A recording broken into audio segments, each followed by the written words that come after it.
Hi and good evening, good afternoon, and good morning, depending on which corner of the world you're at. My name is Sylvia Mochabo, your current reigning Miss Africa Elite 2020, Miss United Nations 2020, and Elite Face of Africa. And in my queendom, as I like to call it, the key areas that I focus on is neurodevelopmental disabilities inclusion.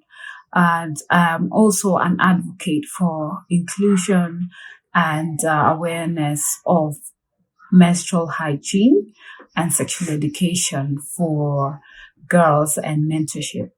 So today I'm here to talk to you about menstrual hygiene, and in line with what I just said, what I focus on, you guessed it right. The key area that I will speak about is disability inclusion. Many a times we never think about persons with disabilities and the fact that they actually do menstruate, because the fact is disabilities does not take away the fact they're still women, they're still girls, and still they will get their monthly cycle.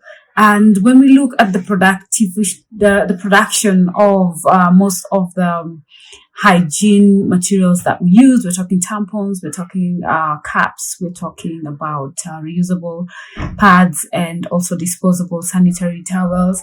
Do we ever think of the functionability of the same for that girl who's on a wheelchair, for that girl who's using crutches and have to keep moving, and the ones who have impairment of the legs, that one is longer than the other?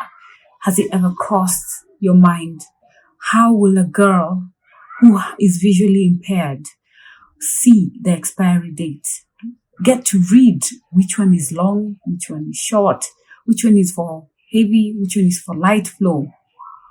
Has it ever crossed your mind in their special classes for those with neurodevelopmental disabilities, and that is intellectual disabilities? How do they get taught about menstrual hygiene? How do they figure it out? How do they even understand the concept behind it?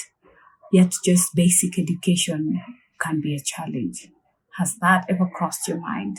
That's some food for thought. The fact is, as much as we're fighting for inclusion, end of period shame, and period poverty, still it goes back to that manufacturer to consider and to put in mind some of those challenges that our persons with disability go through, the challenges that they have to face, even in infrastructure. Have you ever thought of how you change your sanitary towel in a tiny toilet? That has not been factored. Not many places actually have rails for support. Not many changing rooms have enough room to really in a wheelchair and go in with someone to support you and help you change for those who need that support. Have you ever thought of that mother who has a teenage daughter walking out in town, especially in the sub-Saharan side of the continent, and yet there is maybe that pit latrine only, or there is that small room we're calling a toilet that they both have to go inside? The mother has to change that child, and this child probably is someone who cannot even move. So that means either piggy banking on mommy or on a wheelchair, and she needs to lay her down to change her. Those are some of the heavy questions that I always pose. Have you ever taken a moment to consider that girl with a disability? How does she learn? How does she cope? How do these products, how does the environment favor or not favor her when she's on her period? Does she even get to go out, or is she locked up in the room because her cycle has to be mastered by more than one person, because that person with intellectual disabilities cannot cope, cannot remember, is not even aware of what is happening to her? Ask that question.